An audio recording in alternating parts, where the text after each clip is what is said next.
আইয়ুহাল্লাযীনা আমানু, যারা ঈমানদার, যারা মুমিন মুসলমান, আল্লাহ তাদেরকে বলছেন, হে আমার বিশ্বাসী বান্দা বান্দীরা, উদখুলু ফিস সিলমি কাফা, তোমরা পরিপূর্ণ রূপে ইসলামের মধ্যে প্রবেশ করো। ওয়ালা তাত্তাবিউ খুতুওয়াতিশ শাইতান, শয়তানের পদাঙ্ক তোমরা অনুসরণ করো না। ইন্নাহু লাকুম আদুউম মুবিন, নিশ্চিত রূপে সে তোমাদের চরম দুশমন। আয়াতের প্রথম অংশটা অত্যন্ত তাৎপর্যপূর্ণ। আল্লাহ পাক বলছেন যে পরিপূর্ণ রূপে ইসলামের মধ্যে প্রবেশ করো। প্রথমত পরিপূর্ণ রূপে ইসলামের মধ্যে প্রবেশ করতে গেলে ইসলামটা কি এটা আমাদের সকলে জানা দরকার আছে না নেই? আছে। এবং ইসলামের মধ্যে পরিপূর্ণ প্রবেশ করার অর্থ কি? কেমন সেই জীবন হবে যে পরিপূর্ণ ইসলামের মধ্যে প্রবেশ করলে, তারও কিছু বর্ণনা দরকার আছে না নেই? আজকে আলোচনা করব ইসলামটা কি, এটা প্রথম ভাবে আলোচনা করব, এবং ইসলামের মধ্যে আমরা কেন পরিপূর্ণ প্রবেশ করতে পারিনি তার সমাধান খুঁজব। যেমন একজন ডক্টরের কাছে গেলে একটা ডক্টর শুধু রোগ নির্ণয় করে দেবে না, ওই রোগটাকে যাতে সুস্থ হয় তার জন্য ঔষধও তাকে দিতে হয়। ধরুন আপনার গায়ে জ্বর এসেছে, আমরা সাধারণ মানুষ গায়ে জ্বর আসলে আমরা নিজের অনুমান করতে পারি না। তো ডক্টরের কাছে গেলাম, ডক্টর প্রেসক্রিপশন করে দিল আপনার গায়ে জ্বর, এটা তো সমাধান হলো না। এখানে বসে একজন আলেম সমাজের মানুষকে অট্টহাসি করবে, কারোর খারাপই দিয়ে সমাজের মানুষের কাছে হাসির খোরাক হিসাবে উপস্থাপন করবে, কাউকে আঘাত দিয়ে কথা বলবে, এটা ইসলাম নয়। মানুষকে বুকে টানতে হবে। ভুল আমাদের প্রত্যেকের জীবনে কম আর বেশি আছে। এখানে ইসলাহের জন্য একজন আলেম ইখলাসের নিয়তে মানুষকে ভালোবাসা দিয়ে তার ইসলামের পথ বলে দেবে, সেগুলো তো আমাদেরকে মানতে হবে। সম্মানিত ভাইরা, এই জন্য আমি শেষ পর্যায়ে আলোচনা করব যে আমরা কেন ইসলামের মধ্যে প্রবেশ করতে পারিনি, আর ইসলামটা কি এটা আমাদের জানা দরকার আছে। আমি আমার ক্ষুদ্র চিন্তায় আমি ভেবে দেখেছি এখনো পর্যন্ত আমরা আমার কওমকে ইসলামের তো মূল স্রোতে আনতেই পারিনি, আর ইসলামটা কি এখনো পর্যন্ত তাদের বোঝাতে পারিনি। সোজা কথা, কয়েকটা কথা বলছি। আমি আপনাদের পরিচিত মানুষ, আর আপনারা আমার পরিচিত মানুষ। যেহেতু 19 সালে আমি নিজের থেকে ইস্তফা দিয়ে সময় পাই না বলে চলে গেছি। মাখালগাছা মাদ্রাসার 10 বছরের স্মৃতি, মাখালগাছা গ্রামের মানুষের কোলে পিঠে আমার বাড়িতে যদি 1.5 দিন কাটাতাম, তো 5.5 দিন এখানে কাটাতাম সপ্তাহে। কাটাইনি? আমি এই মাখালগাছা গ্রামের মানুষের ভালোবাসা কখনো ভুলতে পারবো না। আপনারা আমাকে অনেকে যারা বয়স্ক মানুষ আছেন সন্তানের মতো করে ভালোবাসা দিয়েছেন, যারা আমার বন্ধু আছেন সমবয়স্ক তারা আমাকে অত্যন্ত হৃদয় দিয়ে ভালোবেসেছেন, আমার ছোট যারা আছেন তারাও আমাকে সম্মান করেছেন। আমি এই গ্রামবাসীর জন্য দোয়া করি আল্লাহ পাক এই গ্রামে শান্তি রহমত বরকত দেন। যারা আমার মুরব্বী আছেন, কখনো কখনো আপনাদের কথা মনে পড়লে না চেহারাগুলো আল্লাহকে সাক্ষী রেখে বলছি চোখে ভাসে। এই যে চেহারাগুলো না, আপনাদের চেহারাগুলো আল্লাহকে সাক্ষী রেখে বলছি, কিছু কিছু মানুষের চেহারা যেন মনে হচ্ছে আমি দেখতে পাচ্ছি।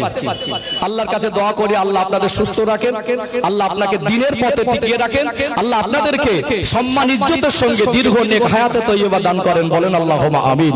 এই মাখালগাছা মাদ্রাসা এটা উত্তর 24 পরগনার একটা ঐতিহ্যবাহী প্রতিষ্ঠান। এখানেই দ্বীনের ইলমের অর্জন একটা কারখানা। অর্থাৎ তারপরে বলুন তো মাখালগাছা গ্রামের মানুষ কজন মানুষকে সমীক্ষা করুন তো, যারা পণ্ডিত, যারা বিচারক, যারা জ্ঞানী, যারা শিক্ষক, যারা মাস্টার, যারা চাকরিজীবী, যারা ধনী, যারা এই সমাজে মনে করে জ্ঞানী, জিজ্ঞেস করুন তো ইসলামটা কি, কজন বলতে পারবে?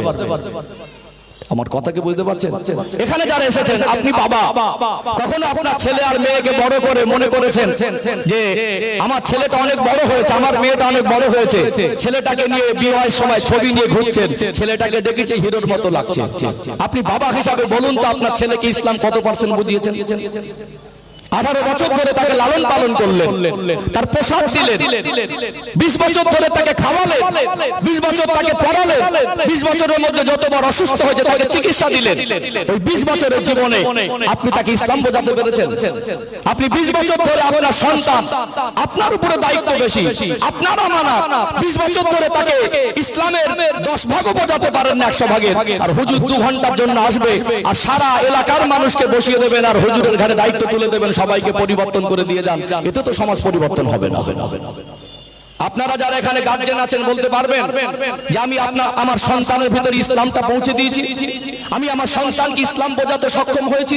যারা সন্তান আছেন বাড়ি গিয়ে বাবাকে জিজ্ঞেস করুন তো, বাবা আপনি আমাকে এতদিন খাইয়েছেন, পোশাক দিয়েছেন, আমাকে চিকিৎসা দিয়েছেন, আমাকে নিয়ে গর্ব করেন আমার ছেলের মতো ছেলে হয় না। বাবা ইসলাম তো আমি বুঝিনি, আপনি কি বোঝেন? আপনার আব্বা উত্তর দিতে পারবে, আপনার মা উত্তর দিতে পারবে। বিশ্বাস করুন আমি খুব ভালো করে ভেবে দেখেছি, ইসলাম জিনিসটা এখনো আমরা আমাদের কমকে বোঝাতেই পারি। কত পার্সেন্ট বুঝি বলুন? ইসলামকে যদি 100-র মধ্যে 10% বুঝি, কেউ যদি 20% বুঝি, কেউ যদি 30% বুঝি, তার জীবনে 100 ভাগ ইসলামের আলো বাস্তবায়ন হবে। সেটা কি করে স্বপ্ন দেখে?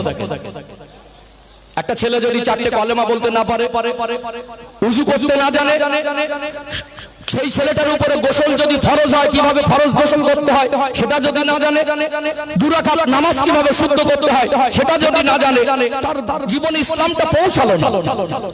পৃথিবীতে আমরা যারা মুসলমান, কোনের উপরে প্রত্যেকটা মুসলমানের 5টা করে সূরা যদি মুখস্থ না থাকে, তার জীবনের 5 ওয়াক্তের নামাজ শুদ্ধ হবে না। যোহরের 4 রাকাত সুন্নাত নামাজ পড়তে গেলেও তো প্রত্যেকটা রাকাতে সূরা ফাতিহার পর একটি করে সূরা লাগে। তাহলে কোনের উপরে আপনাকে 5টা সূরা জানতে হবে।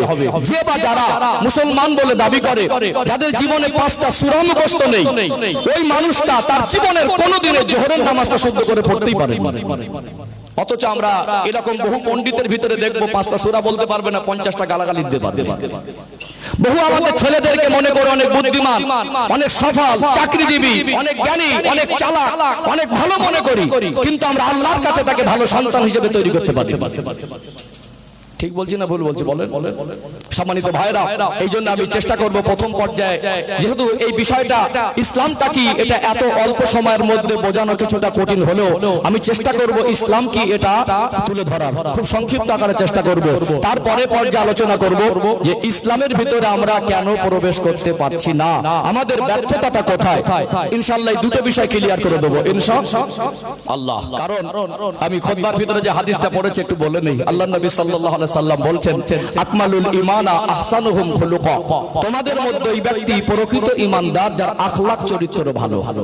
আমাদের দেখবেন এই চেহারা, একটু কোথাও বেড়াতে যাচ্ছি, আত্মীয়র বাড়ি যাচ্ছি, কোনো দেখাশোনা অনুষ্ঠানে যাচ্ছি, কোনো জায়গায় ঘুরতে যাচ্ছি, চেহারায় যদি একটু কাদা ছিটিয়ে লাগে বা ময়লা ছিটিয়ে লাগে, ওই অবস্থায় যাই না। যতক্ষণ না ওটাকে ধুয়ে ফেলি, পরিষ্কার করি, ততক্ষণ না মনের ভিতরে অস্বস্তি কাজ করে। চেহারায় যদি কাদা লাগে সেটা পরিষ্কার করার জন্য ব্যতিব্যস্ত হই। আখলাক চরিত্র যখন দাগ লেগে যায়, সেটাকে স্বচ্ছ করার কোনো আমাদের চিন্তা চেতনা আমাদের ভিতরে নেই।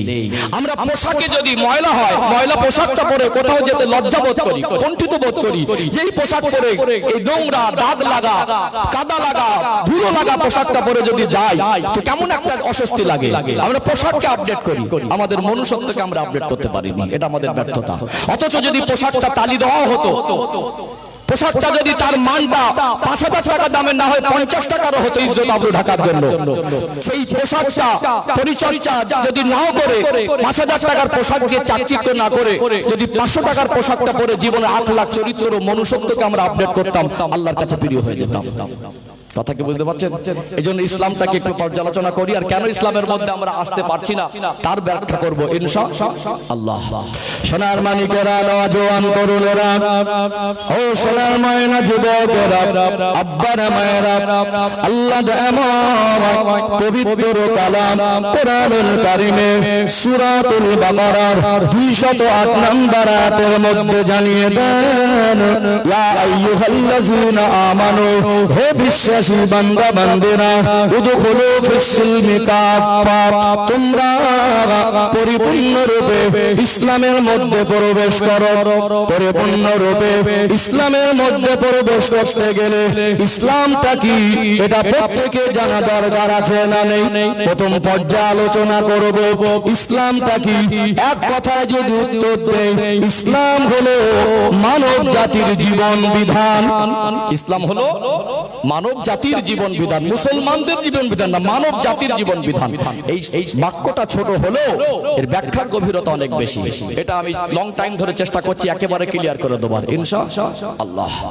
ও ভাইজানেরা, সোনার মানিক যুবকেরা, আব্বারা মায়েরা, কাজের মধ্যে বহুবার হয়তো আপনারা শুনেছেন আল্লাহ এমন 18,000 মাখলুক বানিয়েছেন। মাখলুক অর্থ হলো আল্লাহর সৃষ্টি।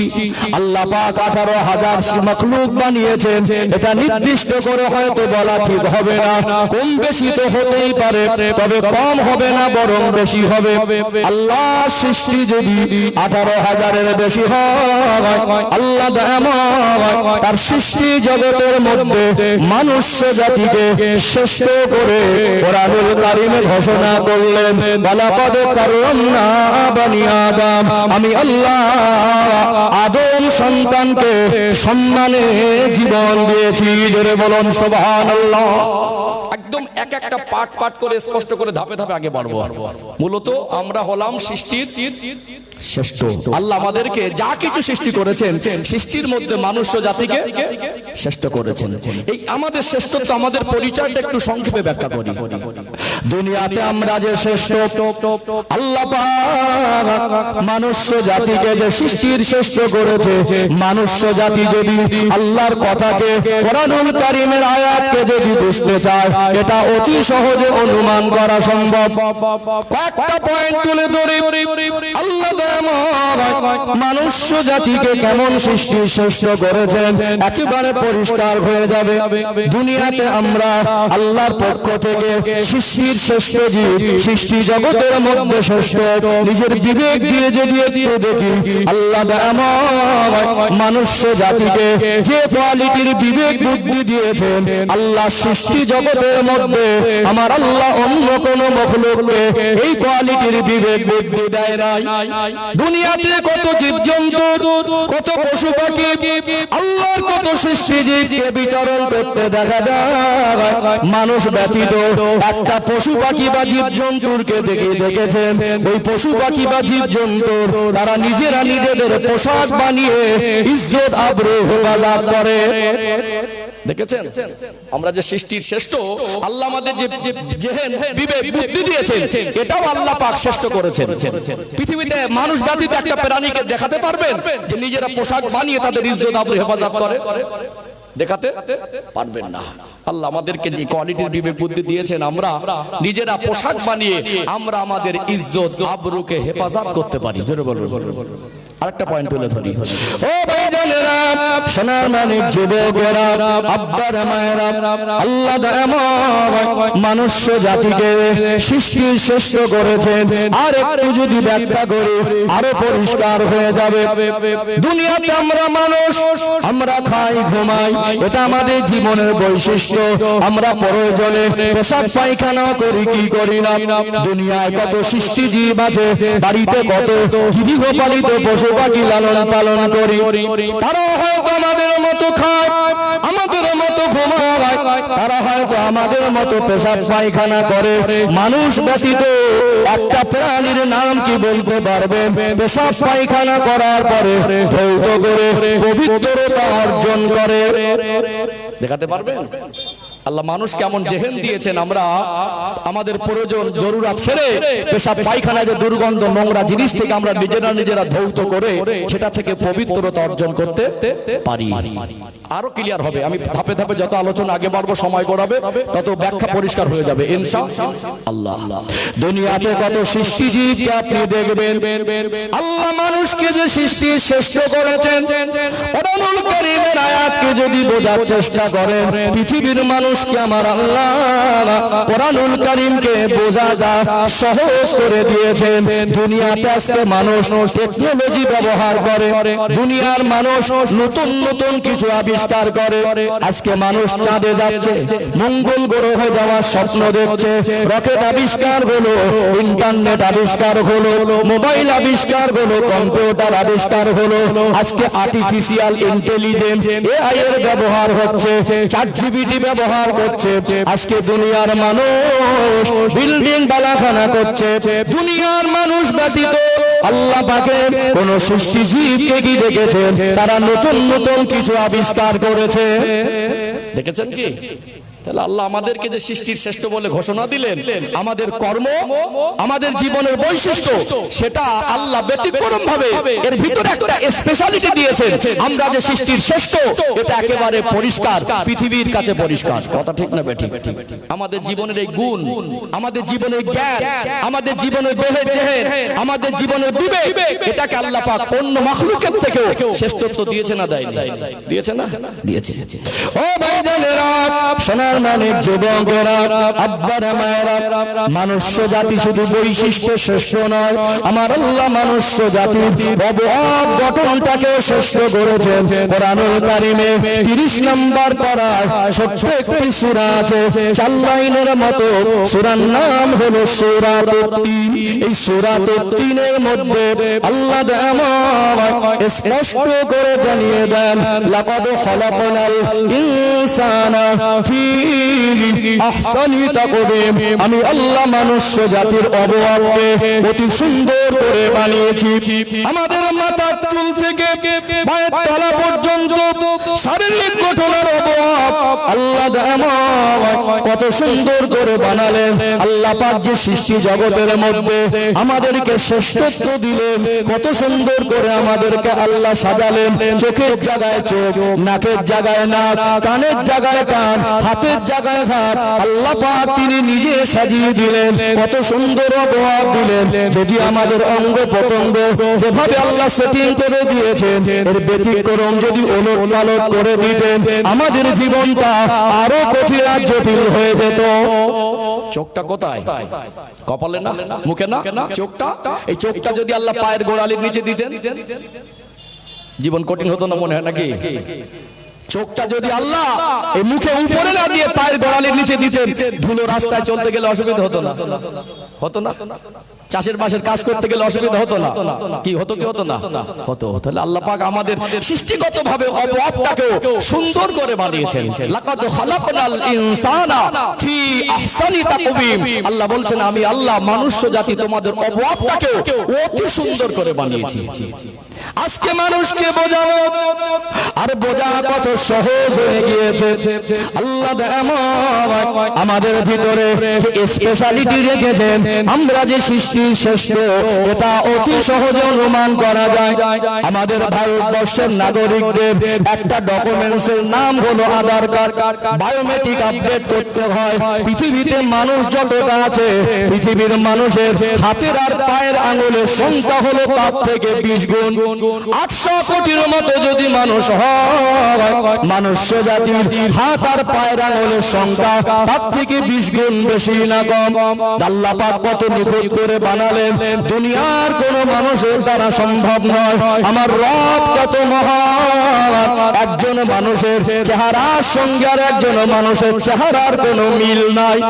অনেক সময় দেখা যায় দুটো সন্তান অথবা 3টে সন্তান, একাধিক সন্তান মায়ের গর্ভে একসঙ্গে জন্মগ্রহণ করে, 1 সেকেন্ডের ব্যবধানে দুনিয়ায় ভূমিষ্ঠ হয়। এই যমজ বা টুইন বলা হয়। এদের দুধ থেকে দেখলে একই রকম মনে হলো, খুব নিখুঁত ভাবে যদি দেখা যায় কিছু না কিছু পার্থক্য আছে না নেই? আল্লাহ পাক আমাদের শুধু চেহারা গুলোকে আলাদা আলাদা করেন নাই, ছোট্ট একটা জায়গা আঙুলের ফিঙ্গারপ্রিন্ট। 800 কোটি যদি মানুষ আসে, এই 800 কোটি মানুষের দুটো হাতের আঙুল যদি 10 গুণ বেশি হয়, আমার আল্লাহ এই 800 কোটি মানুষের প্রত্যেকের আঙুলের ফিঙ্গারপ্রিন্টও আলাদা আলাদা করে দিয়েছেন। জোরে বলুন সুবহানাল্লাহ। আল্লাহ কত নিখুঁত করে বানালেন, ভাবতে পারেন তিনি কেমন মহান কারিগর যে একজন মানুষের হাতের ফিঙ্গারপ্রিন্টের সঙ্গে আরেকজনের মিল খায় না, একজনের চেহারার সঙ্গে আরেকজনের চেহারার মিল খায় না। এটা আল্লাহ আমাদের জীবনকে সহজ করে দিয়েছেন। কি করে দিয়েছেন? একবার কি ভেবে দেখেছেন যদি সমস্ত মানুষের চেহারা একই রকম হতো, স্ত্রীর চেহারা শালীর চেহারা যদি একই রকম হতো, স্বামীর জন্য অনেক সময় কনফিউজ হয়ে গিয়ে স্ত্রীকে শালীকে স্ত্রী বলে ফেলতো আর স্ত্রীকে শালী সম্বোধন করে ফেলতো।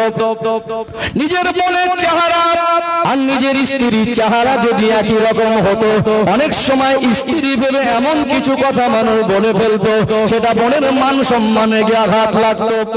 ও ভাইজানেরা, জানেরা, সোনার মানিক যুবকেরা, আব্বারা মায়েরা, দুনিয়াতে আমরা মানুষ, আমাদের জীবনের স্বচ্ছতার পবিত্রতা যাতে বজায় থাকে, দুনিয়াতে আমাদের জীবন যাপনটা যাতে সহজ হয়, এই জন্য আমার আল্লাহ কারো চেহারা সঙ্গে কারো চেহারা হুবহু মিল রাখেন নাই।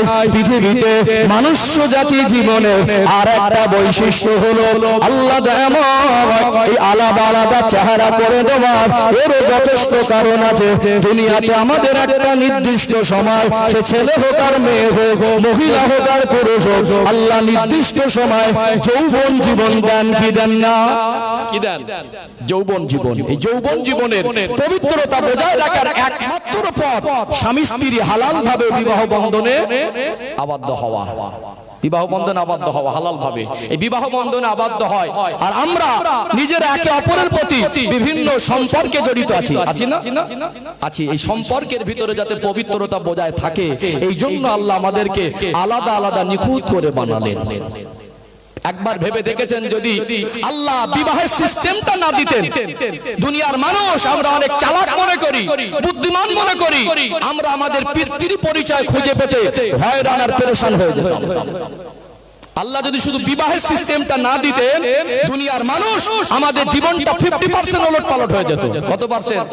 কমের উপরে 50%।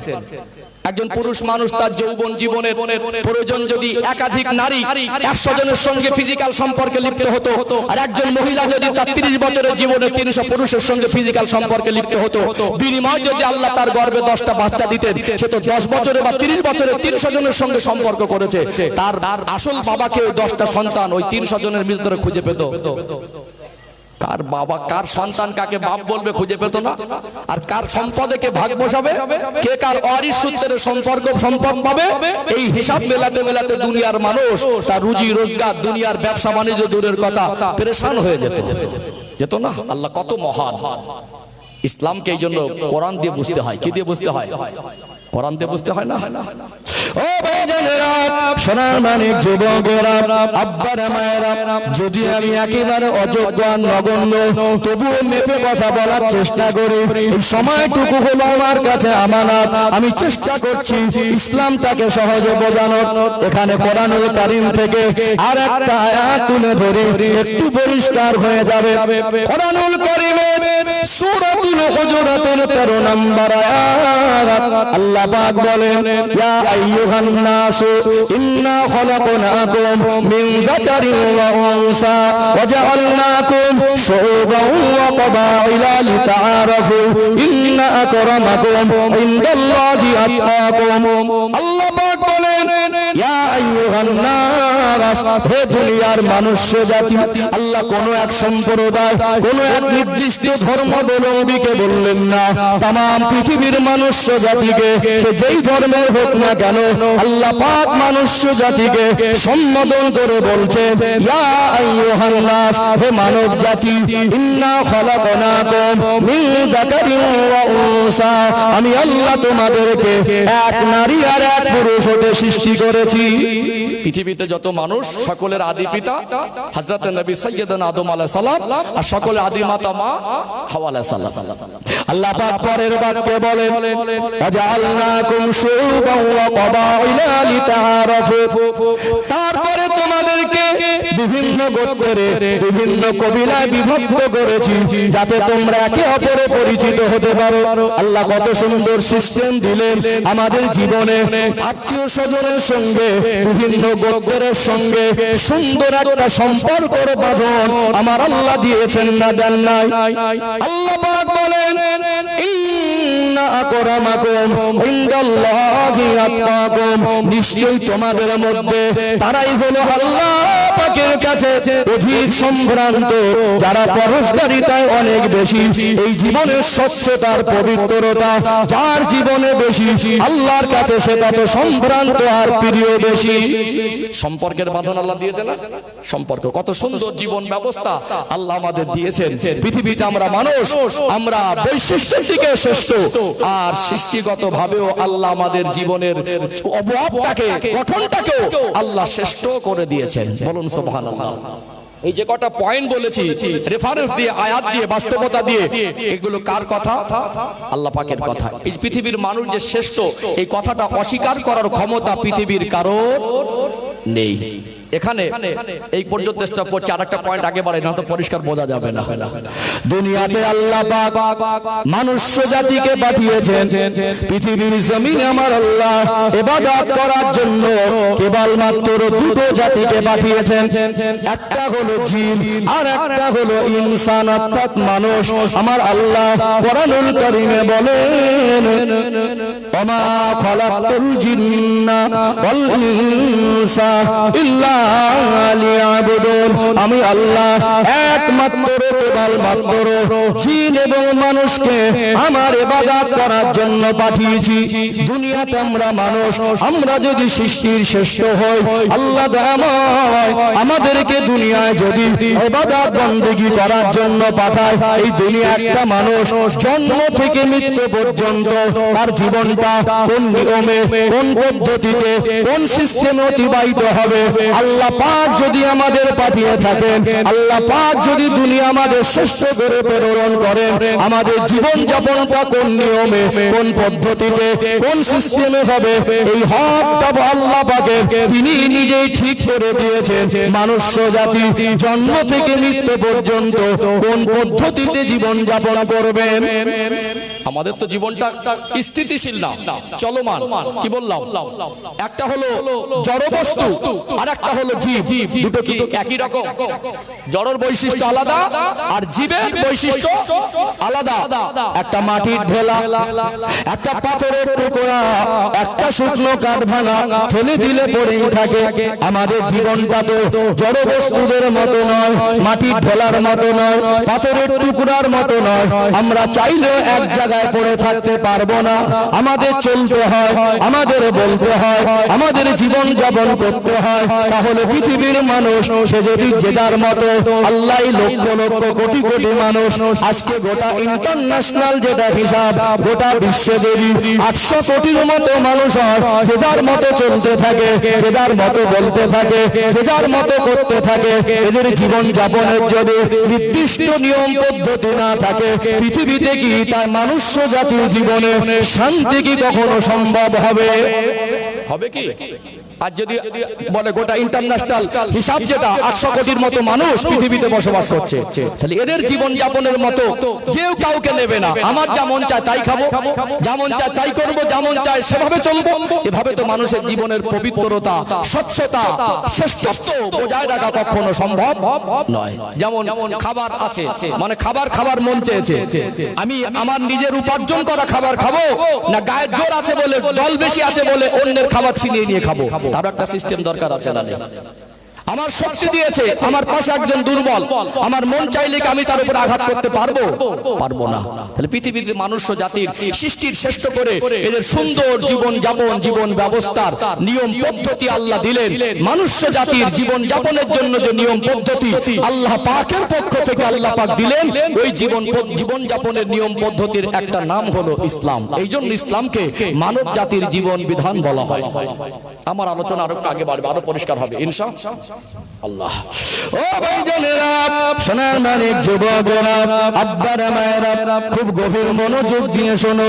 দুনিয়াতে এমন বহু জনের শিক্ষিত মানুষ আছে, অনেকে মনে করেন ইসলামের বয়স হলো 1400 বছর। অনেকে আবার বলে, কখনো হয়তো সোশ্যাল মিডিয়ায় দেখেছেন ইসলাম ধর্মের প্রবর্তক আমার রাসূলের নাম নিয়ে বলে প্রফেট হযরত মুহাম্মদ মুস্তাফা সাল্লাল্লাহু আলাইহি ওয়াসাল্লাম। এই কথা যারা বলে এটা 100% ভুল কথা বলে।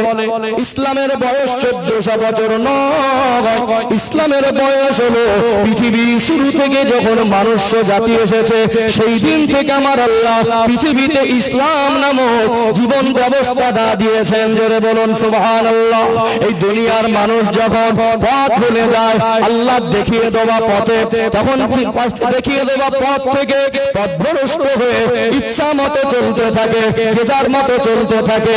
একটা মানুষ যখন শিরকের মধ্যে লিপ্ত হয়, গোমরা হয়ে যায়, ক্ষতিগ্রস্তের পথ বেছে নেয়, জান্নাতের রাস্তা ভুলে যায়, জীবনের পবিত্রতা আর স্বচ্ছতা হারিয়ে যায়, আল্লাহর অফুরন্ত দয়া আমার আল্লাহ যুগ যুগ ধরে এই পথ ভোলা মানুষদের জন্য সুপথ ফিরিয়ে যাতে আনতে পারে, আল্লাহ পাক তাদেরকে সুপথ প্রাপ্ত করার জন্য আল্লাহ পাক তাদেরকে তাদের জীবনের শ্রেষ্ঠত্ব আর পবিত্রতা যাতে বজায় থাকে, জান্নাতবাসী করার জন্য আমার আল্লাহ দুনিয়া জমিনে লক্ষাধিক নবী রাসূলকে পাঠিয়েছেন না পাঠায় নাই। যত নবী রাসূল এসেছিলেন প্রত্যেকটা নবী রাসূলের মূল কাজ ছিল পথ ভোলা মানুষদেরকে সুপথ দেখানো। আল্লাহ পাক এই মনুষ্য জাতির জন্য নবীদের পাঠিয়েছেন। এই মনুষ্য জাতির প্রতি আল্লাহর অফুরন্ত এটা দয়া। কি বললাম? অফুরন্ত দয়া।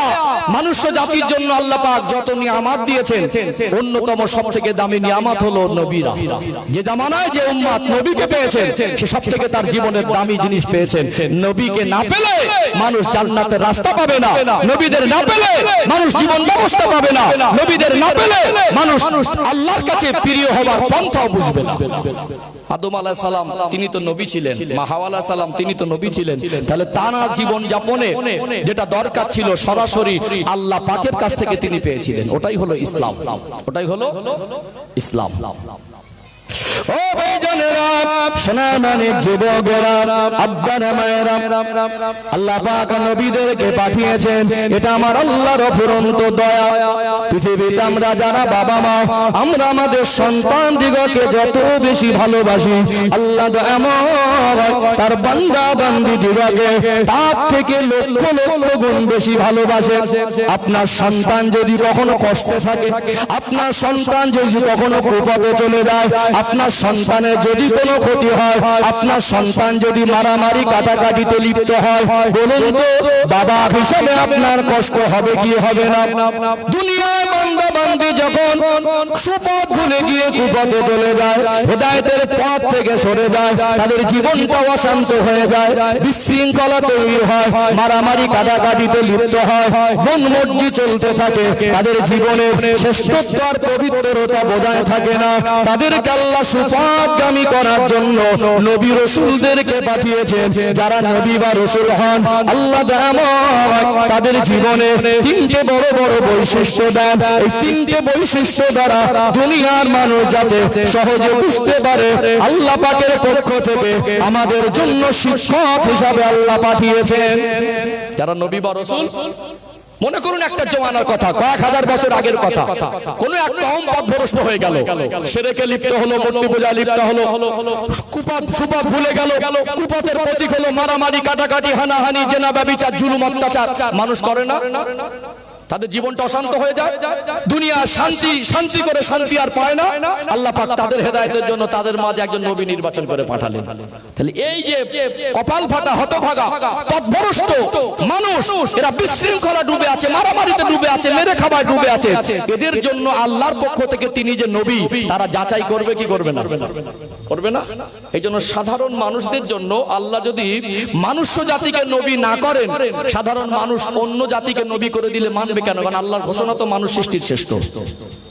যদি আল্লাহ জিনকে নবী করতে বলতো, আল্লাহ আমাদের শ্রেষ্ঠ করেছেন, তা আপনি আমার শিক্ষক হয়ে আপনি তো আমার থেকে শ্রেষ্ঠ না, তাড়িয়ে দিত না।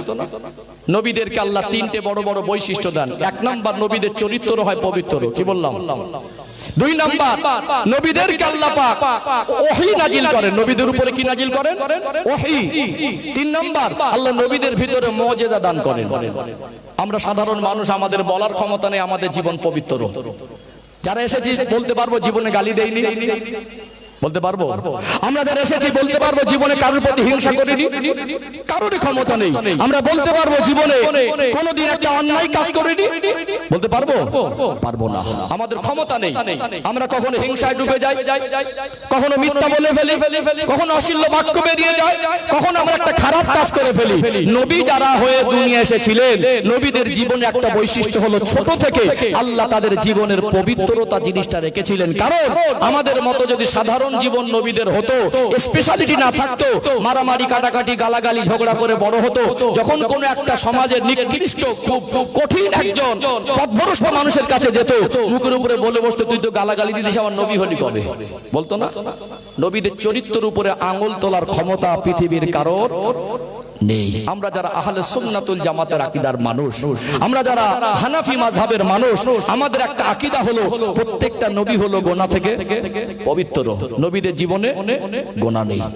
কোরআনুল কারীমে 29 নম্বর পারায় সূরার নাম হলো সূরাতুল কলাম, 4 নম্বর আয়াতে আমার আল্লাহ জানিয়ে দেন, ওয়া ইন্নাকা লাআলা খুলুকিন আযীম। আমি আমার হাবিবের চরিত্রকে মহান চরিত্র করেছি, আমার নবীর চরিত্রের সার্টিফিকেট স্বয়ং আমার আল্লাহ কোরআন শরীফে দিয়েছেন না দেন নাই? নবীরা বড় হন, মিথ্যা বলেন না, তাদের জীবনে ঝগড়া করেন না, তারা হিংসা করেন না, তারা মারামারি করেন না।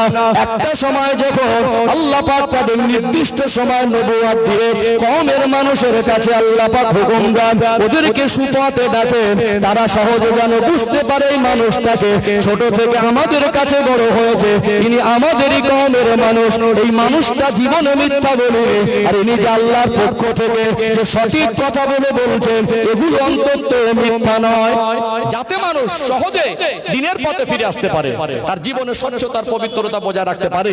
এই জন্য আল্লাহ নবীদের ভিতরে স্পেশালিটিটা দিয়েছেন। আর নবীরা আল্লাহর পক্ষ থেকে যে হুকুমগুলো প্রচার করেন, এগুলো হলো ওহী। এগুলো হলো কি? এগুলো ওহী, আল্লাহর পক্ষ থেকে। এই আল্লাহর কথা যুগ যুগ ধরে যে আসমানি কিতাব সমূহ আল্লাহ নাজিল করেছেন, পৃথিবীর কোন বিদ্বান, পৃথিবীর কোন বিজ্ঞান, পৃথিবীর কোন প্রযুক্তি, পৃথিবীর কোন জ্ঞানী, পৃথিবীর কোন ধনী, পৃথিবীর কোন মস্তান, পৃথিবীর কোন রাষ্ট্রপ্রধান আল্লাহর কথাকে চ্যালেঞ্জ করে আসমানি কিতাবের ডুপ্লিকেট কিতাবও বানাতে পারেনি, আর মিথ্যা প্রমাণ করতেও পারেনি। তাহলে ইসলাম কবে থেকে ছিল? পৃথিবীর শুরু থেকে ছিল না? এক একজন নবীর উম্মতের জন্য ভিন্ন ভিন্ন শরীয়ত ছিল। আমরা শ্রেষ্ঠ নবীর উম্মত, আমাদের জন্য আল্লাহ পাক যে শরীয়ত দিয়েছেন, ইসলামের বিধান দিয়েছেন, হারাম হালাল হিসেবে যেগুলো জেনেছি, হুবাহু এই শরীয়ত হয়তো ইউনূস আলাইহিস সালামের উম্মতের জন্য ছিল না, মূসা আলাইহিস সালামের উম্মতের জন্য ছিল না। কিছু কিছু মূল বিষয় মিল থাকলেও কিছু কিছু বিষয়ে তারতম্য ছিল, কিন্তু ওটা ইসলাম। কিন্তু ওটা ইসলাম। কেন তারতম্য ছিল? প্রশ্ন। আজ থেকে 4000 বছর আগে পৃথিবী সেই সময়ের পরিবেশ পরিস্থিতি যেমন ছিল, আল্লাহ পাক সেই কওমের জন্য যেটা তাদের জন্য সুপথ মনে করেছেন, একজন নবীর উপরে আল্লাহ পাক সেটা ওহী করে আল্লাহ তাদের কাছে সেই জীবন ব্যবস্থা দিয়েছেন। দিয়েছেন না দেননি? দিয়েছেন না? তাহলে কখনো তারতম্য যদি হয়, আল্লাহ ঠিক করেছেন, সেটা আল্লাহর কাছে আল্লাহরই ব্যাপার, আল্লাহ মানুষ জাতির ভালাইয়ের জন্য সেটা আল্লাহ তখন ঠিক করে দিয়েছেন, সেটা তাদের জন্য শরীয়ত হয়েছে। হয়েছে না হয়নি? এটা তাদের জন্য শরীয়ত হয়েছে। ভিন্ন ভিন্ন হলেও আল্লাহ পাক নবীদের মাধ্যমে যেটা মানুষের কাছে পৌঁছে দিয়েছেন ওহীর মাধ্যমে, ওটা হলো মনুষ্য জাতির জন্য সোদা পথ, মনুষ্য জাতির জন্য হেদায়েতের পথ, জীবনের শ্রেষ্ঠত্ব বজায় রাখার পথ, জীবনের পবিত্রতা বজায় রাখার পথ, আল্লাহর রেজামন্দি হাসিলের পথ, জান্নাত পর্যন্ত পৌঁছাবার পথ। জোরে বলুন সুবহানাল্লাহ। তাহলে নবীদের উপরে কি হয়? ওহী হয়, নবীদের চরিত্র হয় পবিত্র, আর নবীদেরকে আল্লাহ মুজিজা দান করেন। কি দান করেন? মুজিজা, যেটা নবীদের জীবন থেকে অলৌকিক কোনো ঘটনা আল্লাহ কখনো কোনো প্রেক্ষাপটে ঘটিয়ে নেন, যেটা মুজিজার সঙ্গে দুনিয়ার বিজ্ঞানের আবিষ্কার এক করা যাবে না। আজকে ইসলামকে আমরা আমাদের সন্তানদেরকে বোঝাতে ব্যর্থ হয়েছি, আমার কওমের কাছে ইসলাম পৌঁছাতে ব্যর্থ হয়েছি। 4 পাতা সায়েন্স নিয়ে পড়াশোনা করে ইসলাম সম্পর্কে মন্তব্য করে, ইসলাম এমন এক জিনিস পৃথিবীর মানুষের কাছে কিয়ামত পর্যন্ত চ্যালেঞ্জ। ইসলামের বিকল্প কোন পথ মনুষ্য জাতির জন্য 100% স্বচ্ছ পথ হতে পারে না। আজকে বিজ্ঞানের চাঁদে যাওয়া দেখে আবিষ্কার হচ্ছেন, আজকে বিজ্ঞানের আবিষ্কার থেকে মনে করছেন বিজ্ঞানের ভীষণ কৃতিত্ব। আপনি তো ইমানদার, আপনার তো বেশি আশ্চর্যজনক হওয়ার কথা ছিল ঈসা আলাইহিস সালামের মুজিজা দেখে, মুসা আলাইহিস সালামের মুজিজা দেখে।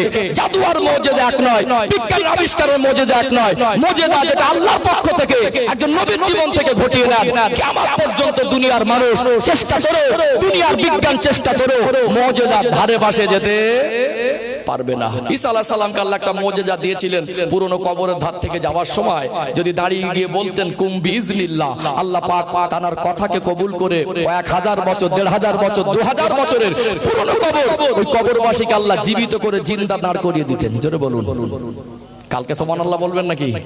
বলেন সুবহানাল্লাহ। ওই বিজ্ঞানের বাবা 14 পুরুষের ক্ষমতা একটা মরা মানুষকে জানতে করবে। আজ কি আশ্চর্য হচ্ছেন, চাঁদে যাচ্ছে, মঙ্গল গ্রহে যাচ্ছে, আমার রাসূলের মতো বড় বৈজ্ঞানিক পৃথিবীতে কিয়ামত পর্যন্ত জন্ম নেবে না। আজকে যারা ইসলামকে নিয়ে গবেষণা করছে বলছে এক আসমান থেকে আরেক আসমানের দূরত্ব 500 বছরের রাস্তা।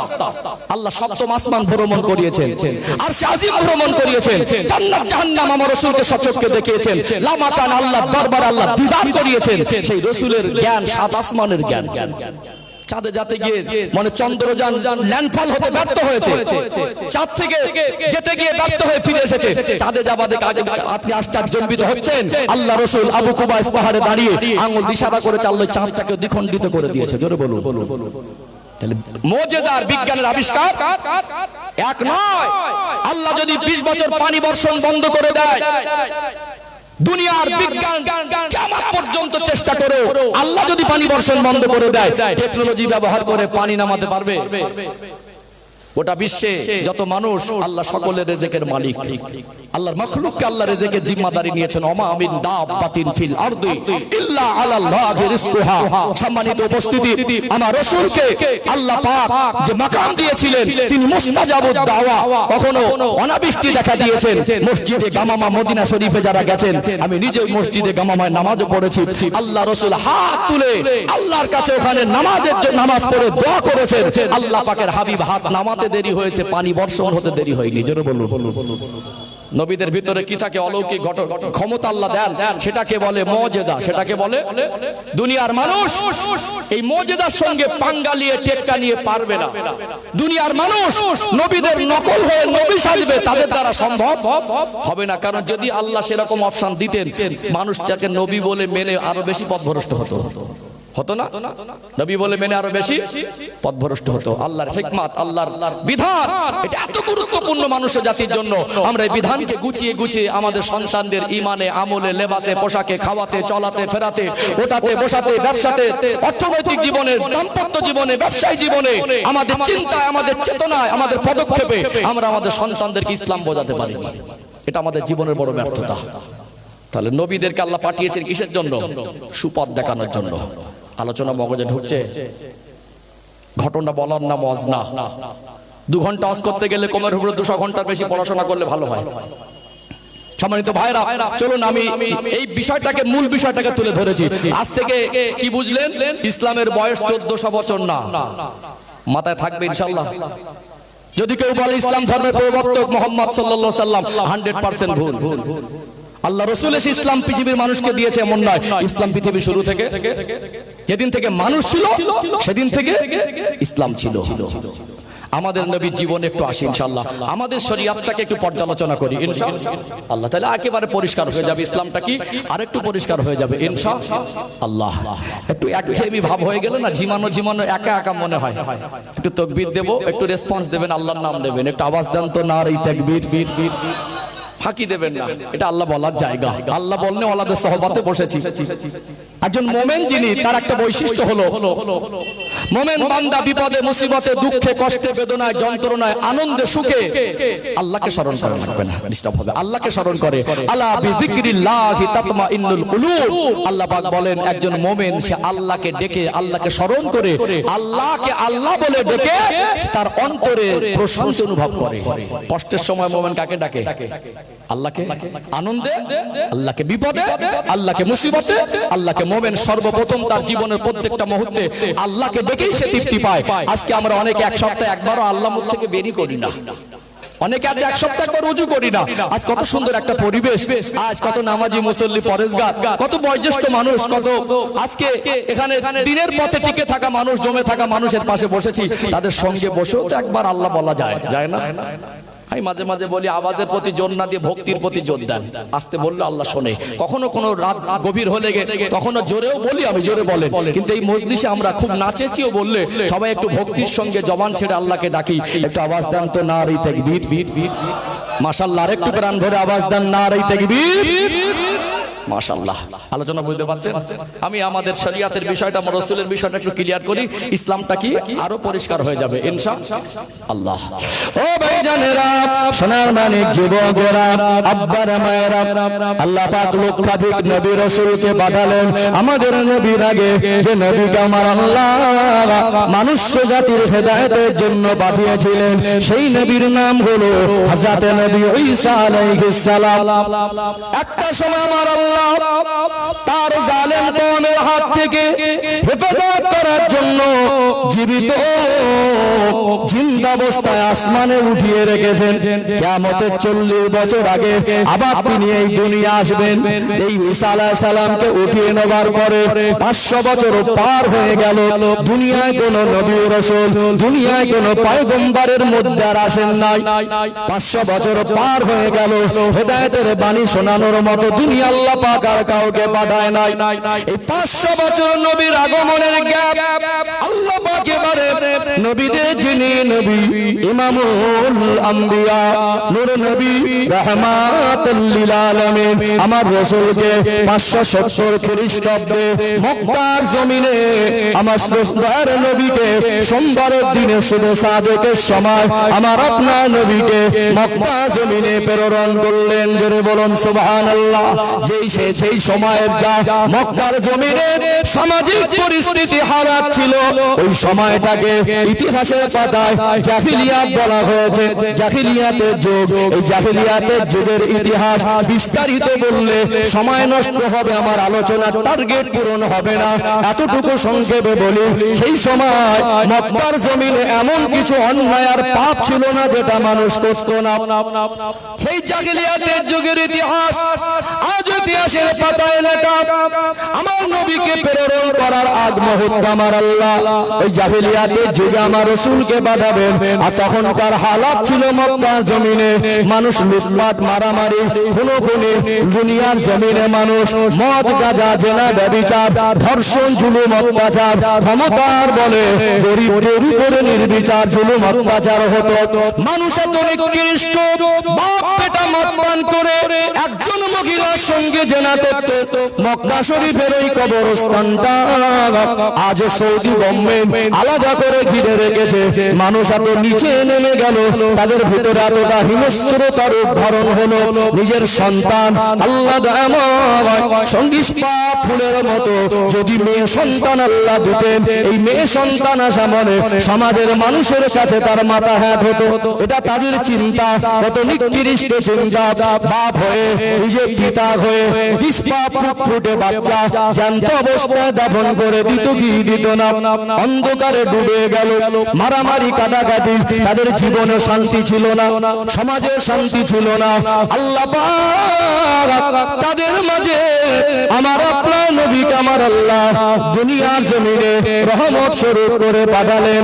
আমার নবীর উত্তম চরিত্র, আমার নবীর উত্তম আচরণ, আমার নবী বড় হলেন আমার রাসূলুল্লাহর ব্যবহারে, আচার আচরণে, আমার নবীর কথাবার্তায় মক্কার ওই অন্ধকারে ডুবে থাকা মানুষ, এই হিংস্র মানুষগুলো, শিরকে লিপ্ত থাকা মানুষগুলো আমার নবীর আচরণে মুগ্ধ হয়ে আমার নবীর জীবনের স্পেশালিটি দেখে আমার নবীকে তারা লকাব দিতে বাধ্য হয়েছিল আল আমিন। সেই নবীকে আমার আল্লাহ 40 বছর বয়সে নবুয়ত দিলেন। আল্লাহ পাক প্রসেস বলে দিলেন, হাবিব প্রথম 3 বছর গোপনে। কেন প্রথম 3 বছর গোপনে? আল্লাহ রাসূল যদি প্রকাশ্যে দিন প্রচার করতেন প্রাথমিক পর্যায়ে, কেন 3 বছর দিন প্রচার করেনি? এখানে যারা ইসলামকে নিয়ে গবেষণা করছে, হয়তো আমার রাসূলুল্লাহর জন্য আরো বেশি কঠিন হয়ে যেত। প্রথম 3 বছর গোপনে দিন প্রচার হচ্ছে, প্রকাশ্যে না। কারণ সমাজে কিছু মানুষ বোঝে কমা, চিল্লায় বেশি, আছে না?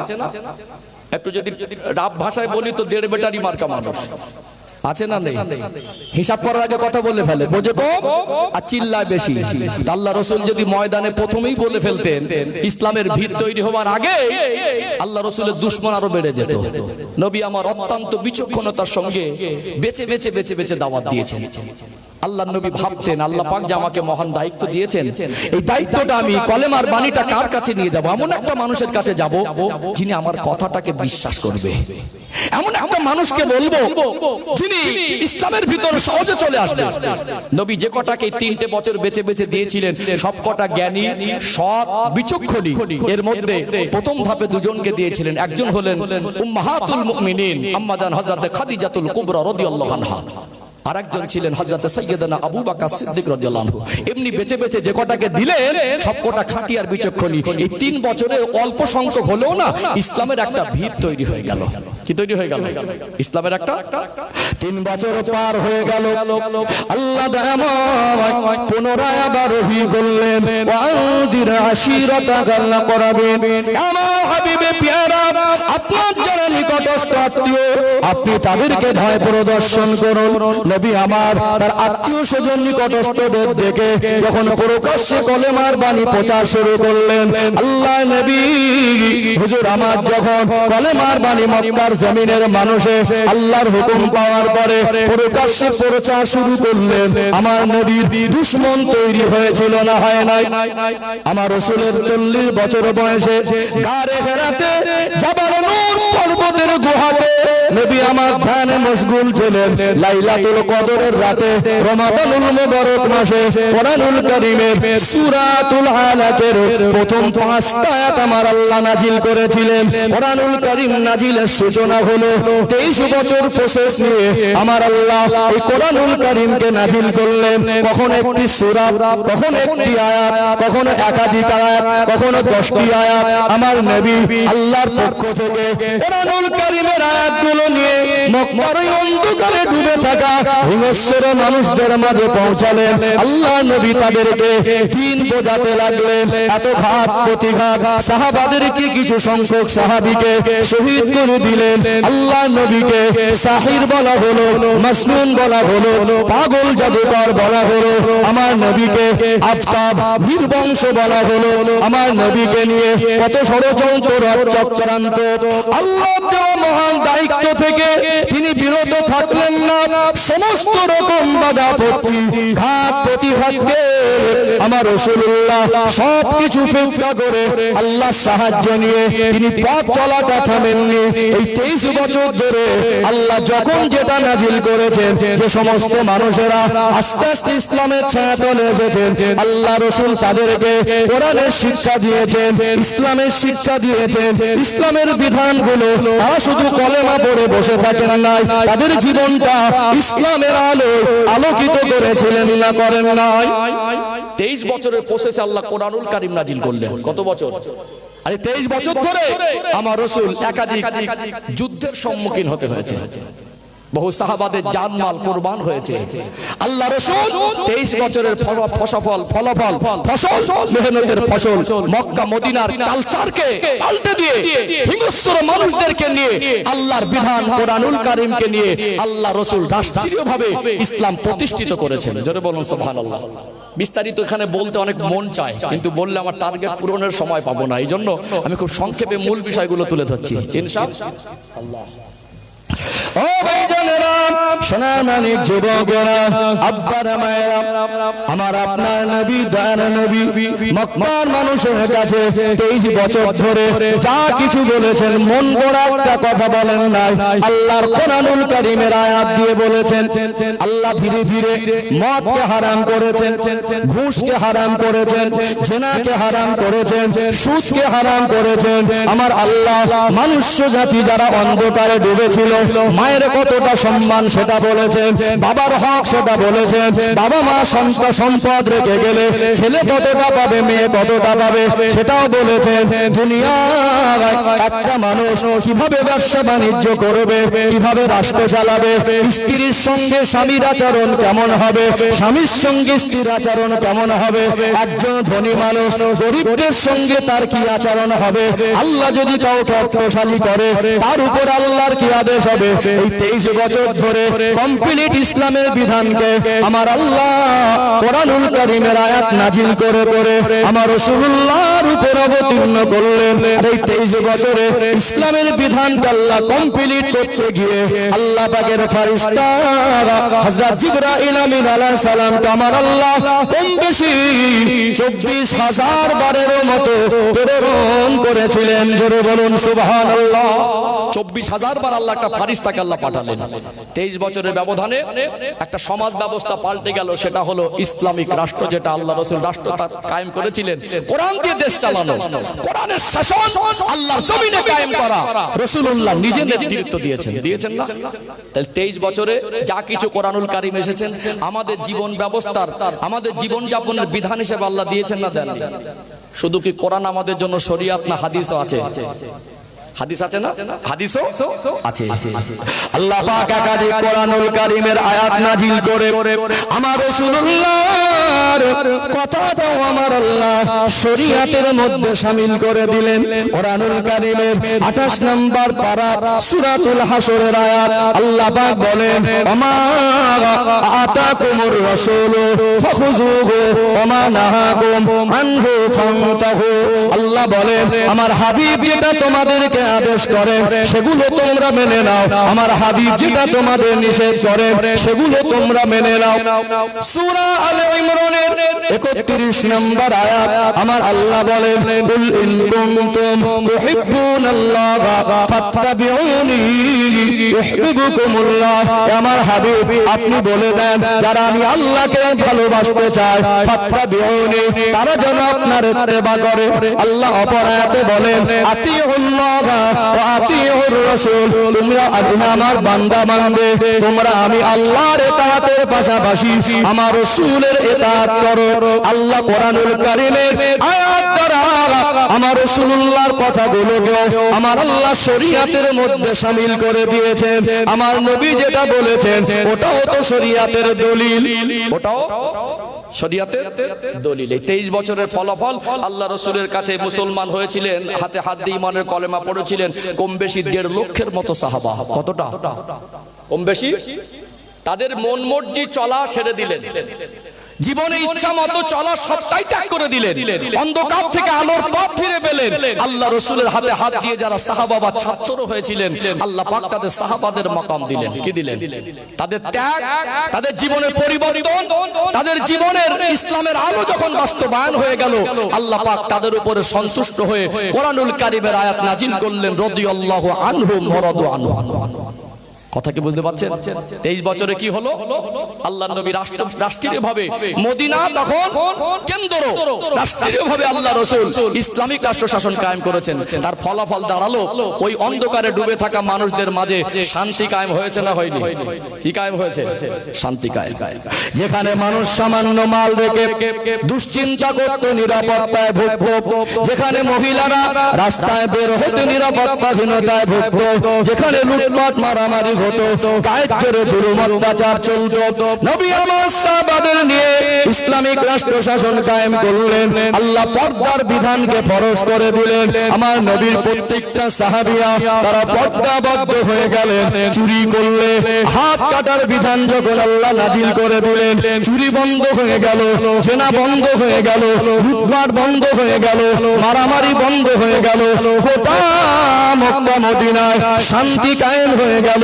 মদিনার মসজিদে নববী শরীফে আযান হয়ে যেত, নবী আমার ইমামতির জায়গায় দাঁড়াতেন, আল্লাহ নবীর পিছনে সাহাবারা এসে ইক্তেদা করতেন। সোনার দোকানগুলো খুলে রেখে উইদাউট সিসিটিভি, উইদাউট সিকিউরিটি, খালি সোনার দোকান ফেলে রেখে আমার রাসূলুল্লাহর পিছনে নিশ্চিন্তায় নামাজে দাঁড়াতেন। চুরি বন্ধ হয়ে গেল। গোটা মক্কা মদিনায় এমন ইসলামের আলো বাস্তবায়ন হলো, আমার রাসূলুল্লাহ যেটা বাস্তবায়ন করলেন। আজও মক্কা মদিনায় যাবেন, আজকে গোটা বিশ্বের উন্নত শিক্ষা ব্যবস্থা নিয়ে আজকে মানুষ মেনে নিতে বাধ্য হয়েছে। সব থেকে সুস্বাস্থ্যের শহর হলো মদিনা শহর। এই মদিনা শহর হলো পবিত্র শহর। এই মদিনার জমিনে যারা গিয়েছেন সেই চিত্র আজও দেখেছেন। মদিনার মসজিদে নববী শরীফে আযান হলে আজও সোনার দোকান খুলে রেখে নামাজে দাঁড়ায় কি দাঁড়ায় না? 1400 বছর পার হয়ে গেল, ইসলামের বিধান যখন রাষ্ট্রীয়ভাবে বাস্তবায়ন হলো, সিসিটিভি দরকার হয় না, সিকিউরিটি দরকার হয় না, এত পরিমাণে সোনা খোলামেলা থাকে, এখানকার কিছু অন্য ধর্ম অবলম্বীকে তো মক্কা মদিনার এরিয়ার মধ্যে ঢোকা নিষেধ। কিন্তু যদি দেখে আশ্চর্য হয়ে যাবে, গোটা বিশ্বকে চ্যালেঞ্জ করুন, পৃথিবীতে এমন এক পবিত্র শ্রেষ্ঠ জায়গা আছে যেখানে আল্লাহর কাবা ঘর, ওই কাবা ঘরটা নামাজের টাইম ছাড়া, নামাজ চলাকালীন ছাড়া একটা মুহূর্ত তওয়াফ বন্ধ হয় না। যেখানে আজ থেকে 1400 বছর আগে ইসলামিক রাষ্ট্র শাসন কায়েম হলো, সারা বছরে আল্লাহর কাবা ঘরে গোটা বিশ্ব থেকে এত বেশি মানুষের আগমন হয়, পৃথিবীর কোন শহরে, কোন জায়গায়, কোন মূল্যবান জায়গা বলে কেউ দাবি করে আল্লাহর কাবা ঘরে যত মানুষের আগমন হয়, পৃথিবীর কোথাও এত মানুষের আগমন হয় না। আরো আশ্চর্যান্বিত হয়ে যাবে, পৃথিবীর মানুষকে চ্যালেঞ্জ করেন, এটা হলো ইসলামের সৌন্দর্য। আল্লাহর কাবা ঘর যখন তওয়াফ হয়, ইহরামের কাপড় পরা থাকে, মহিলা পুরুষ মাথাবে কাবায় একসঙ্গে তওয়াফ করে। 1400 বছরের ইতিহাসে একজন পুরুষ একজন মহিলার দিকে দৃষ্টিতে দেখেছে আর কাউকে ধাক্কা মেরেছে 1400 বছর ইতিহাসে পাবেন না। এটা হলো ইসলামের সৌন্দর্য। ধরে বলুন সুবহানাল্লাহ। এত মানুষ পৃথিবীর জমিনে কোন শহরে সারা বছর আসে না। আল্লাহর কাবা ঘর তওয়াফ হয় মহিলা পুরুষ একসঙ্গে 1400 বছর ইতিহাসে। ওখানে কারোর গায়ে হাত তুলেছে, কারোর প্রতি কুদৃষ্টিতে দেখেছে, ধর্ষণ তো অনেক দূরের কথা, জেনা তো অনেক দূরের কথা। 1400 বছর ইতিহাসে একটা ইতিহাস দেখাতে পারবেন না, সামান্য যাররা কালি দেখাতে পারবেন না। এটা ইসলামের সৌন্দর্য। আল্লাহ পাক এই 23 বছরের ব্যবধানে লম্বা প্রসেস নিয়ে আমার রাসূলের উপরে শ্রেষ্ঠ নবীর উম্মতের জন্য যে শরিয়াত ইসলাম, যে দলিল আল্লাহ এবং রাসূল যেটা আমাদের কাছে কোরআন এবং হাদিসের মাধ্যমে যেটা দিয়েছেন, এটা মানুষের মন গড়া একটা কথা নেই। মানুষ চাইলে পরিবর্তন করতে পারবে না, কখনো পসিবল নয়। আল্লাহ পাক কোরআনুল কারীমে বলেন, ইন্না নাহনু নাযালনা যিকরা ওয়া ইন্না লাহু লাহাফিজুন। আমি আল্লাহ এই কোরআনুল কারীমকে নাজিল করেছি, আর হেফাজতের দায়িত্ব আমি আল্লাহ নিজে গ্রহণ করেছি। যালিকাল কিতাবু লা রাইবা ফি, ওই কিতাবে ভুল তো দূরের কথা, সন্দেহের অবকাশ পর্যন্ত নেই। গোটা বিশ্ববাসীকে কিয়ামত পর্যন্ত চ্যালেঞ্জ থাকলো, আল্লাহ নিজেই চ্যালেঞ্জ দিলেন, ওই কিতাবে ভুল তো দূরের কথা, সন্দেহের অবকাশ নেই। গোটা পৃথিবীর মানুষ যদি চেষ্টা করে আল্লাহর কোরআনুল কারীমকে মিটিয়ে দেবে, কিয়ামত পর্যন্ত সম্ভব নয়। পৃথিবীতে যত ধর্মীয় কিতাব আছে সবগুলোকে নিয়ে যদি আটলান্টিক মহাসাগরে ডুবিয়ে দেয়, একমাত্র গর্ব করে বলা যায় আল্লাহর কোরআনুল কারীমের মতো এত তেলাওয়াত হয় পৃথিবীতে কোনো কিতাব নেই। আল্লাহর কোরআনুল কারীম মুখস্থকারী হাফেজ বান্দা বান্দি এতটা পৃথিবীতে আছে। পৃথিবীকে চ্যালেঞ্জ করো, পৃথিবীর কোন ধর্ম অবলম্বীরা এই চ্যালেঞ্জ গ্রহণ করার কিয়ামত পর্যন্ত সাহস কারোর জীবনে আসবে না যে কোরআনুল কারীমের মতো এরকম মহান কিতাব, যেটা হাফেজে কোরআন, যেটা হাফেজা মহিলা এবং পুরুষরা কণ্ঠস্থ করেছে, ঠোঁটস্থ করেছে, আল্লাহ তাদের হৃদয়ে কোরআনুল কারীমকে হেফাজত করেছেন। দুনিয়ার মানুষ যদি সব ধর্মীয় কিতাবগুলোকে আটলান্টিক মহাসাগরে ডুবিয়ে দেয়, পরের দিন অন্যান্য ধর্মাবলম্বীরা হাতলে পাবে না কি লেখা ছিল। 24 ঘন্টা সময় লাগবে না, আবার গোটা পৃথিবীতে একটা দুটো নয়, নিখুঁত নির্বিঘ্ন লক্ষ লক্ষ কোরআনুল কারীম তৈরি হয়ে যাবে। জোরে বলুন। দুনিয়ার মানুষ এই কোরআনুল কারীমকে চাইলেও মিটাতে পারবে না। এর ভিতরে আল্লাহ এবং রাসূল যেটা বলেছেন তাকে যদি কেউ মিথ্যা করে বাড়িয়ে চাড়িয়ে বলে, সেটাও মানুষের কাছে গ্রহণ হবে না। অর্থাৎ এই কোরআনুল কারীম এমন এক কিতাব যেটা আল্লাহর পক্ষ থেকে নির্ভেজাল। নবী যেটা বলেছেন সেটা, রাসূল আমাদের জন্য যেটা হাদিস হিসাবে বলেছেন, সম্মানিত ভাইরা, এটাও আল্লাহ পাকের বাণী। কারণ এক শ্রেণীর মানুষ বলবে ঠিক আছে কোরআনুল কারীম আমরা মেনে নিলাম। একদল মানুষ আছে আহলে কোরআন, জানেন, তারা বলে শুধু কোরআন মানবো। কি মানবো? কোরআন মানবো। আল্লাহর হাবিবকে দিয়ে আল্লাহ যে বিধান বলেছেন কোরআনুল কারীমের আয়াত, এটাও তো দলিল। রাসূলুল্লাহর কথা সেটাও দলিল। আল্লাহ নিজেই স্পষ্ট করে বললেন, ইন হুয়া ইল্লা ওয়াহয়ু ইউহা। আমার হাবিব যেটা আপনাদেরকে বলেছেন ইচ্ছাকৃত কোনো কথা বলেন নাই, যেটা বলেছেন আমি আল্লাহ ওটা ওহী করেছি, আমি আল্লাহ যেটা ওহী করেছি সেটা আমার হাবিব আপনাদেরকে বলেছেন। পক্ষান্তরে রাসূলের কথাটা ব্যক্তিগত কথা নয়, ওটাও আল্লাহর পক্ষ থেকেই ছিল।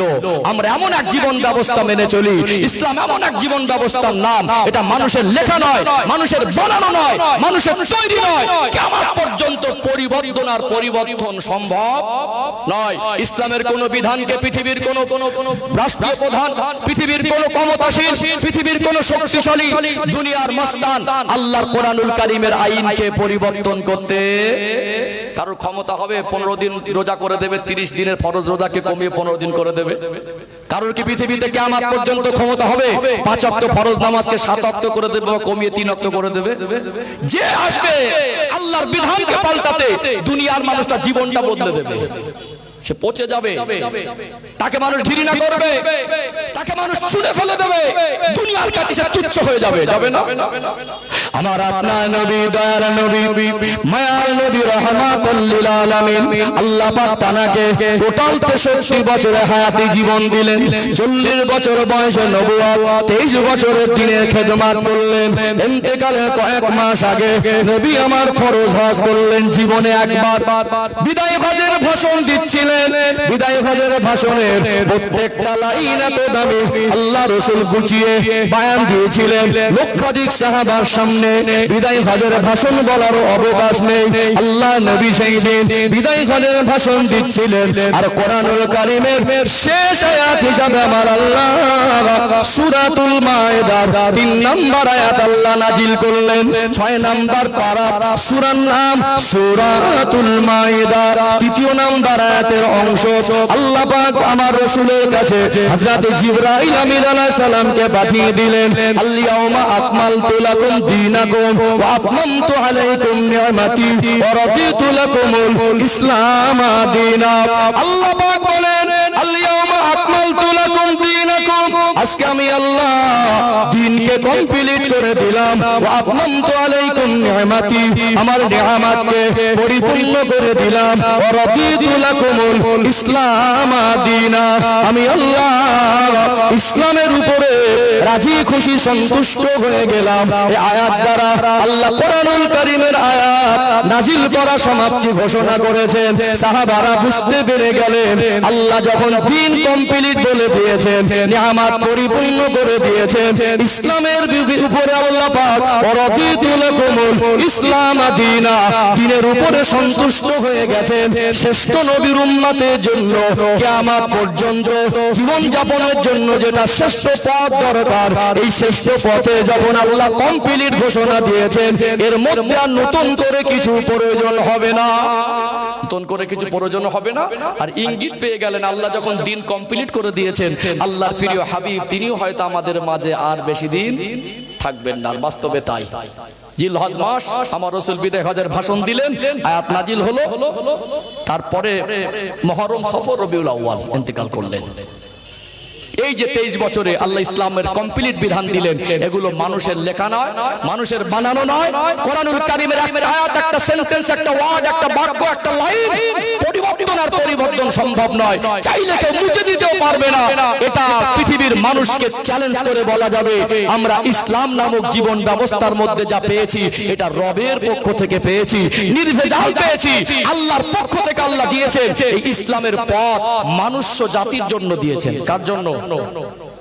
আজকে যারা ইয়াং জেনারেশন আছেন, সব হাতে হাতে প্রায় মোবাইল, যুবকদের দৃষ্টি আকর্ষণ করে বলি, চ্যাটজিপিটি কে, আর্টিফিশিয়াল ইন্টেলিজেন্স এআই কে প্রশ্ন করুন, গুগলে গিয়ে সার্চ করুন, গোটা পৃথিবীতে ধর্ম সংখ্যা কতটা, গুগল আপনাকে তথ্য দেবে। 3.5 থেকে 4 হাজারের মতো ধর্মের অস্তিত্ব পাওয়া যায়। কোন ধর্মকে আঘাত করা আমার ধর্ম শেখায়নি। আপনারটা আপনার কাছে ভালো, আমারটা আমার কাছে ভালো, তবে আমি গর্ব করে বলতে পারি যে আমি এমন এক পথ মেনে চলি, এমন এক বিধান মেনে চলি, এগুলো মানুষের লেখা নয়, মানুষের তৈরি নয়। তামাম কুল কায়নাতের স্রষ্টা তিনি যে মহাগ্রন্থ আল কোরআন, মহামানিত আল কোরআন দিয়েছেন, আল্লাহ তার প্রিয় হাবিবকে দিয়ে তিনি যা বিধান দিয়েছেন, এগুলো আল্লাহর পক্ষ থেকে নির্ভেজাল। আমাদের জন্য এর থেকে উপযুক্ত ভালো পথ মানুষ জাতির জন্য আর কিছু হতে পারে না। আপনার ধর্মকে ছোট করা ইসলাম আমাকে শেখায়নি। ধর্ম তার ব্যক্তিগত পার্সোনাল ম্যাটার। কোন ধর্ম মানবেন সেটা আপনার আপনার ব্যক্তিগত ব্যাপার। তবে এতটুকু বলা যেতে পারে, ইসলাম ব্যতীত যদি 3.5 থেকে 4,000 ধর্মের অস্তিত্ব পৃথিবীতে থাকে, ওই ধর্মের বিধান যে রবের পক্ষ থেকে এসেছে, সৃষ্টিকর্তার পক্ষ থেকে এসেছে, এটা কিয়ামত পর্যন্ত প্রমাণ করা কখনো সম্ভব হবে না। কেউ বলবে 200 বছর বয়স, কেউ বলবে আমার ধর্মের 400 বছর বয়স, কেউ বলবে আমার ধর্মের 2000 বছর বয়স, কেউ দাবি করবে আমার ধর্ম পৃথিবীর সবথেকে পুরনো। কিন্তু তাদের ধর্মীয় বিধান যে কিতাব তারা অনুসরণ করে, একটা সময় গিয়ে দেখবেন কোন না কোন মানুষের লেখা। কার লেখা? জোরে বলেন, কার লেখা? ইসলাম এমন এক জীবন ব্যবস্থা যেটা মানুষের লেখা না, মানুষের তৈরি নয়, মানুষের বানানো নয়। পরিবর্তন সম্ভব নয়, চাইলে মিটিয়ে দেওয়া পসিবল নয়। ইসলাম মিট जाएगा, पूरे दुनिया तबाह हो जाएगा। इस्लाम अगर मिट जाए तो पूरा दुनिया भी अल्लाह फाना कर देगा।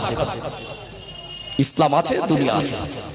এখানে আজকে আশ্চর্যজনবিত হবেন, কয়েকটা তথ্য বলে দিই আপনাদেরকে। জ্ঞানী শিক্ষিত মানুষ আছেন, কাউকে আঘাত দেওয়া নয়। ভারতবর্ষের ঐতিহ্য, এই মাখালগাছায় 10 বছর আমি কাটিয়েছি।